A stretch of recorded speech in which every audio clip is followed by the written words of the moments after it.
as the dust settled after the partition, historical archaeology came into being. It wasn't that in the years following the independence, the focus of archaeologists was only limited to Harappan sites. They have also started to discover sites which find its mention in the ancient texts and travelers' record. Following Many scholars followed the trail left behind by Alexander Kanekam, who was actually the first one who decided to follow the travel logs of Fayen and Yun Sang, who also took clues from Pali literature and other Buddhist literature and found many cities which finds mention in ancient literature, such as Takshila. Following that very trail, the archaeologists of India in the years following the independence started to rediscover these sites. They took help of the evidence collected by Alexander Cunningham and other early explorers, and they started to not just rediscover but also re-excavate. Sites like Hastinapur, Aichadra, Atranchikhera are few examples to this cause. But there's also one very important site which finds mention in ancient texts, in Puranas, and also in the epics, the Ramayana and Mahabharata. And it's one of the most important cities of ancient India, that is the city of Koshambi. Hello, my name is Disha Aluwalia, and in this week's column, I'll be talking about the discovery of Koshambi, the excavation of Koshambi, and also how, after its first extensive excavation, it was sort of got reburied, and the report got reburied in the shelves of libraries and was gathering dust. Until in 2017, a booklet titled Koshambi Revisited really focused on alternative perspective and opinions on the findings of Koshambi. It really begs us to go back to these sites which were excavated in the years following the independence, especially these big cities who played an important role in shaping ancient India and ancient world, and go back to these sites and sort of recollect data, re-excavate them, and research more on these cities. About 51 kilometers away from modern city of Prayagraj, also Allahabad, on the left bank of the Yamuna are the sprawling remains of Koshambi, which are spread across two villages, Kosam Inam and Osam Khiraj. These remains were found, identified for the first time by Alexander Cunningham in 1861. And he basically followed the trail of Chinese travelers and also clues in the Pali literature. The identification of Koshambi, the modern day, the villages of Kosham, both the villages with Koshambi was authenticated by the discovery of Ashokan pillar at the site. However, around that time in 1860s and later on, late 1800s, scholars like Vincent Smith and others thought that Koshambi was somewhere else. They had an alternative location for the city of Koshambi. But with time, it was proven that whatever was identified by Cunningham was in fact true. However, it took about 70 years for the site to be investigated for the first time. It was M.G. Majumdar who excavated the site of Archaeological Survey of India, who excavated the site. Basically, he took a small trench near pillar, the Ashokan pillar. However, the report was never published. And therefore, about 1949 to 1967, it was G.R. Sharma, professor from University of Allahabad, who excavated Koshambi. This was the first and the last extensive excavation of Koshambi. Sharma's excavation was limited, or was not limited, but was concentrated on 4 zones, which was the pillar area where the Ashokan pillar was, city defense, which meant that he excavated the defenses, the city, the rampart, and the moat, basically the fortification, the monastery, the Boshitrama monastery, and also lastly a palace complex, which he linked to King Udayan. Now, near the Ashokan pillar, Sharma noted 4 cultural sequences. He found 4 different periods near the pillar area. The period 1, according to him, was the pre-NPW period where early pottery was found. Now, NPW in this region, the region from Koshambi all the way going more east on the banks of Ganga. NPW is a major pottery, a marker pottery of a time period which is largely correlated with modern time period, but now has a very early beginning, early as about 1000 BCE. And then some scholars are of opinion that PGW, which was largely concentrated on the banks of Yamuna and then Punjab, Haryana, going all the way to Ghaggar, more or less had the central to western area as its domain, and also the northern, it goes all the way to Manda in Jammu. NP had more eastern area, like east of Yamuna was the area of NPW. Scholars are of opinion now that they must have been a period where both of them coexisted, although PGW is still considered an earlier existence. Here, J.R. Sharma noted that period 1 was the pre-PGP and PW. Period 2 was when PGW was there. And at one point, NPW also starts to make appearance. Period 3 was the period of NPW, which he dated to about 600 BCE. And period 4 was labeled as post-NPW, where NPW sort of diminishes. So he noted 4 periods. It was only during period number 3, which was around 300 BCE, that structure starts to appear in the area around the Ashokan pillar. In the area around pillar, he also found various terracotta. He also found terracotta drains, so there was an emphasis on sanitation, ring wells. There were also brick concrete floors. The houses at Koshambi had multiple rooms, and they had a central courtyard. And according to Sharma, the habitation in the area ceased around 400 AD or 400 CE. So there was a long continuation of habitation at Koshambi. Another very important area where Sharma focused largely was excavating the defenses of the city of Koshambi. And later on, I'll tell you how his interpretations and evidences were questioned and debated. Not exactly questioned and debated in a negative way, but actually alternative opinion was given by Lal and others regarding the date of the defense. Now, at the fortification, there were ramparts. The fortification had ramparts, they had moats. Even the fortification, according to Sharma, evolved through time, and there was an evolution in the vertical trench. He found that the early defense was built by ramped clay, and then in the 2nd century BCE, and the second phase was about 535 to 465 BCE, and the third phase is 185 BCE. Here, the rampart continues to raise until the Hunas destroyed the city complex. So there were 5 successive road levels also, which were contemporary. So whenever the rampart grew, the road also sort of started was evolving and growing vertically along with the city. So you can take an example of the present day cities like Delhi and Mumbai, which are not expanding horizontally the way they should have, but they're largely expanding vertically. The houses are reconstructed into multi-story apartment buildings, and therefore the level of the land sort of keeps increasing with time. So this is what was noted by Sharma also at Koshambi. Here at the rampart had 5 main gateways, the 2 in each north and east, 1 was in the west.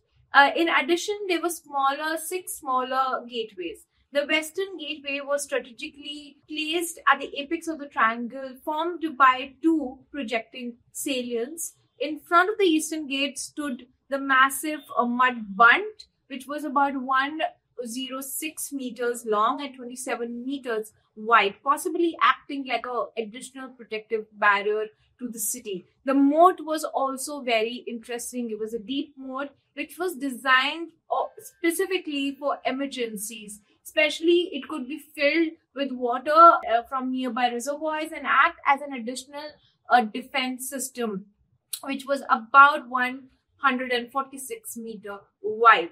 Now, coming to another third very important area where Sharma focused largely was the palace complex, and it's an interesting area that is excavated and explained by G.R. Sharma. In fact, actually, the report that is published by G.R. Sharma is a very limited report as per other scholars like S.P. Gupta.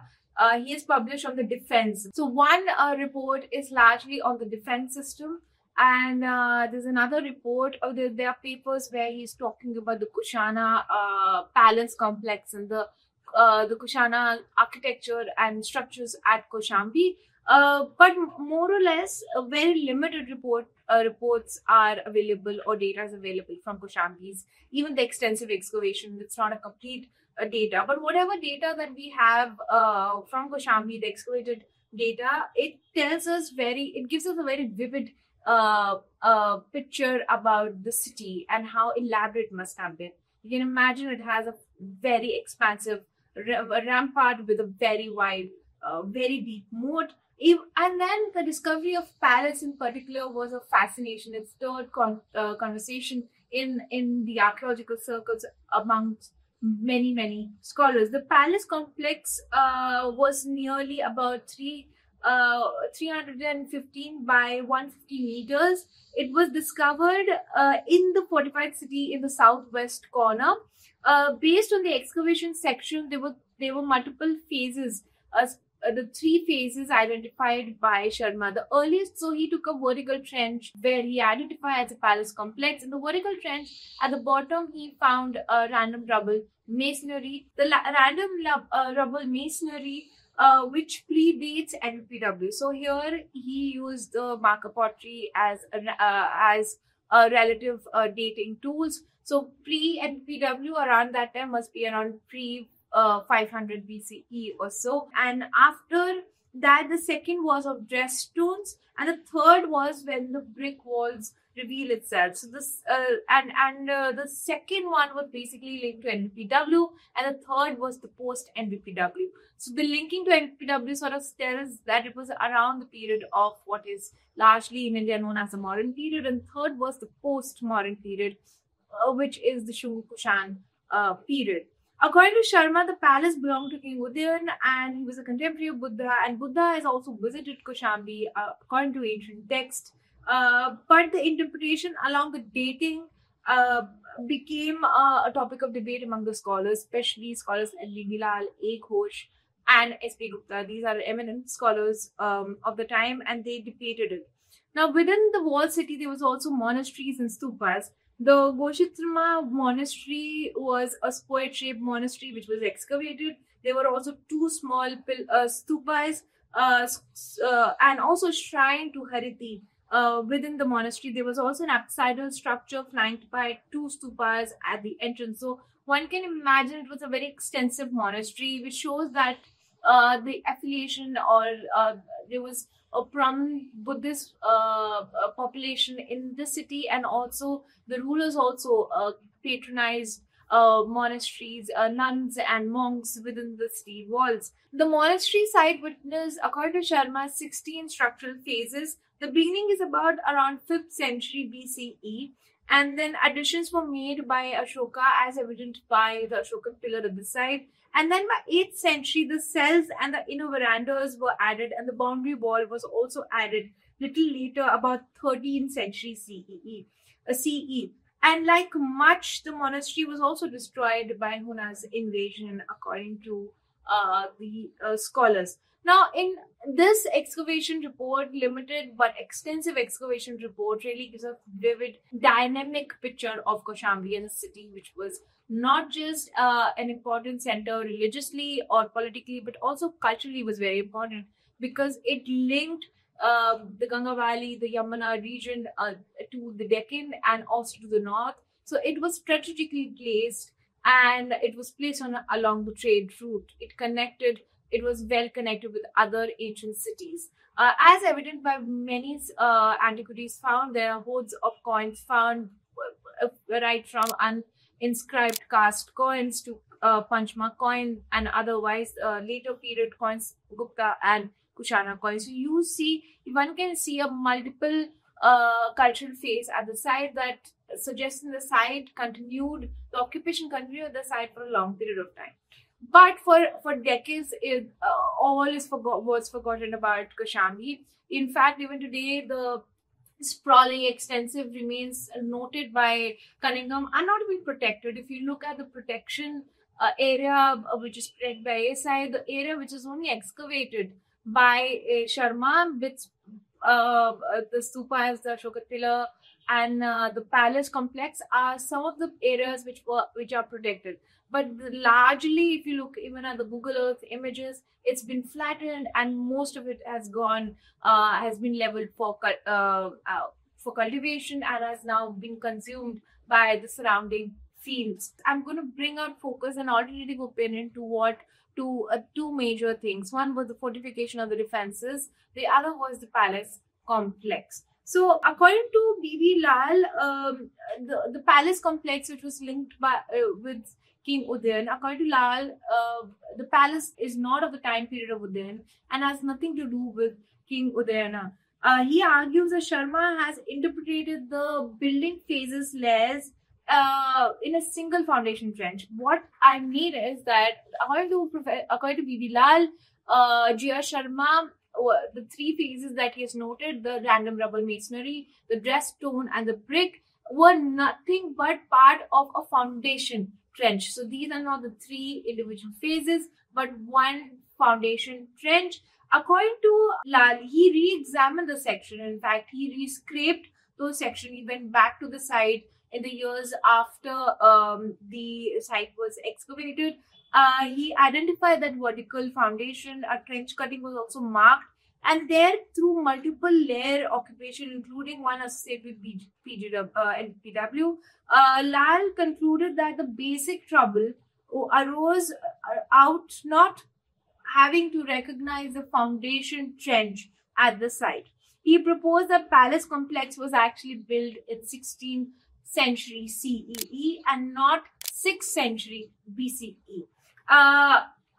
To this, scholars like S.P. Gupta and also M.N. Deshpande, they also add to this and support this very argument of Lal. S.P. Gupta has written there's an entire chapter written by him, who said that the architectural fragments found at the site clearly say that they were of medieval period. In fact, M.N. Deshpande, during one of the visits to the site, found a stone embedded in the palace wall, which Devanagari script, which is dated to about 12th to 13th century CE.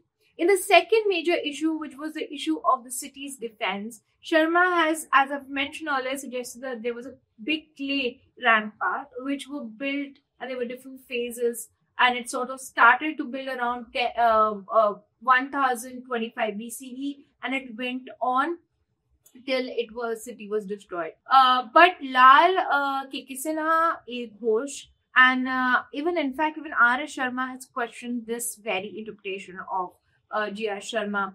Lal argues that if the rampart was built about 1025 BCE and was built by dumping soil in that area, some cultural material must have been found, which means that the soil which G.R. Sharma called the rampart, the early phase of the rampart, the pile of earth being rammed to create the rampart, he also said that in his report that there was no cultural material found.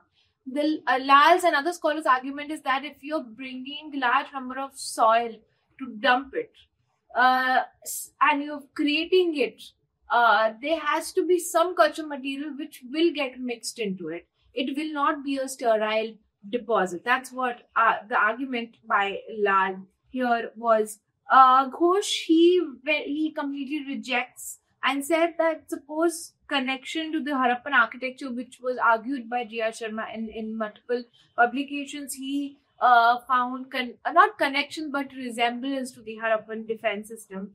He said that there is absolute no resemblance whatsoever. And in fact, what G.R. Sharma said that he found PGW at the site, that was also rejected by all the scholars, especially by A. Ghosh, said that the 2-3 potsherds which were found by Sharma were not actually PGW. So he cautioned archaeologists to sort of placing a Koshambi on the PGW distribution map, which was a very important statement, but was absolutely ignored by later scholars. And it was never discussed. Even it was absolutely ignored by later scholars. It was not even discussed in conversation at all. So, what these alternative opinions, what these discussions and debates are actually telling us, that the evidence that's collected by it during excavation can also be subjected to multiple interpretation, and it's always best to sort of, with time, with new tools, with technology, to sort of go back and revisit this side. Ultimately, these reassessments, they challenge the long-standing assumptions, and they encourage more evidence, and they also encourage re-excavations of the site, especially today when we understand India's stratigraphy and cultural sequence better. We have more data to place it on the archaeological map. We know we have fresh dates for both NP, PGW. We know the regional variations also. Jia Sharma has also pointed out a local domestic connection to the domestic through domestic trades, and he's found some similarities with Natak Toli and other sites in Deccan. He also found actually similarity with the central, with some sites in Russia, with the pottery as well, the Soviet sites. But that needs to be re-examined. What has happened with Koshambi was that once it was excavated, just like many sites, including Hastinapur and others, once they were excavated by stalwarts of Indian archaeology and they were extensively excavated, their names they just became one name in the discussion. There was no work was done again. In fact, given the sheer size of the sites, they should have been re-excavated, but excavated slowly, excavated continuously, and excavated with modern tools and technology that we have today in 2025. Until next time, thank you so much for listening. And if you like this video, please hit the like button, subscribe to the Print's YouTube channel, and also follow Print on various social media platforms. I'll come back soon with another interesting story about our archaeological site and heritage. Till then, take care.